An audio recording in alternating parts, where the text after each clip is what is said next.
শিৱসাগৰত বিজেপিৰ সংবাদমেল সম্বোধন শিৱসাগৰ জিলা বিজেপিৰ প্ৰভাৰী লক্ষ্য কোঁৱৰ আৰু সোণাৰীৰ বিধায়ক ধৰ্মেশ্বৰ কোঁৱৰৰ বান পৰিস্থিতিক লৈ অখিল গগৈয়ে ৰাজনীতি কৰাৰ অভিযোগ উত্থাপন কৰিছে বিজেপিয়ে। বিগত সময়ছোৱাত অখিল গগৈয়ে সীমা পাৰ হৈ বক্তব্য প্ৰদান কৰিছে। বিদ্যালয়ৰ বান সাহায্য পুঁজিক লৈ কৰা মন্তব্য প্ৰত্যাহাৰ কৰিবলৈ আহ্বান।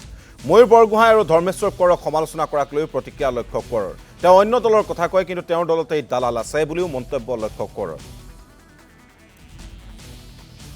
ডাঙৰীয়াৰ যোৱা সময়ছোৱাত যিসমূহ ৰাজনৈতিক বক্তব্য, সেই ৰাজনৈতিক বক্তব্যই সকলো সীমা চেৰাই যোৱা পৰিলক্ষিত হৈছে। তেখেতে প্ৰথম অৱস্থাত অত্যন্ত তুচ্ছ তাচ্ছিল্য কৰিলে আমাৰ দুগৰাকীকৈ আমাৰ সন্মানীয় মন্ত্ৰীক। আপোনালোকে সকলোৱে জানে যে সুশান্ত বৰগোহাঁই ডাঙৰীয়াই কি ধৰণে আপোনালোকৰ মাজত কাম কৰিলে। বিমল বৰা ডাঙৰীয়াই কালি পৰহিলৈকে ৰাইজৰ মাজত থাকি 24 ঘণ্টাই বানাক্ৰান্তসকলৰ বাবে কি কৰিব পাৰি তাৰ বাবে তেওঁ প্ৰচেষ্টা চলালে।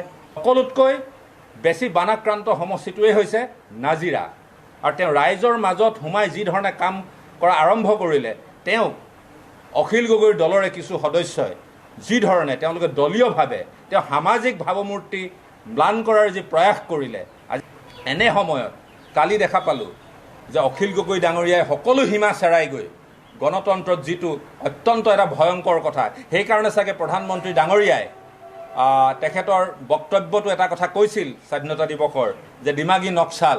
অখিল গগৈ তাকেই প্ৰতিফলন ঘটিছে। কালি তেওঁ এটা বক্তব্যত কৈছে যে তেখেতে বিদ্যালয়ৰ যিটো সাহায্য পুঁজি আহিব, সেই সাহায্য পুঁজিত যদি ভাৰতীয় জনতা পাৰ্টীৰ কোনোবা সদস্যই চকু দিয়ে, তেতিয়াহ'লে তেওঁ পিটন দিব।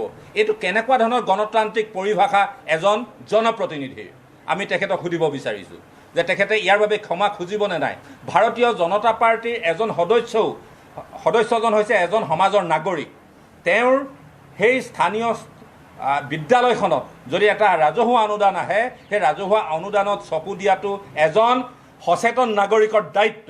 আৰু এজন সচেতন নাগৰিকৰ যদি সেই দায়িত্ব পালন কৰোঁতে যদি অখিল গগৈ পিটন দিয়ে, তেনেকুৱা ধৰণৰ কথা কয়, আমি তেখেতক আহ্বান জনাইছোঁ এনেকুৱা বক্তব্য পৰিহাৰ কৰক। তেওঁ কিহৰ দালালিৰ কথা কৈছে? দালালচোন তেওঁৰ দলতেই ভৰি আছে। তেওঁ যিবোৰ বিষয় লৈ তেওঁৰ দলৰ সদস্যই সংবাদমেল আহ্বান কৰিছিলে, সেই বিষয়তচোন সেইজন ব্যক্তিকে অব্যাহতি দিবলগীয়া অৱস্থাত পৰিছে। অৰ্থাৎ এটা কথা প্ৰমাণ হৈছে যে অখিল গগৈ ডাঙৰীয়া তেখেত হতাশাগ্ৰস্ত।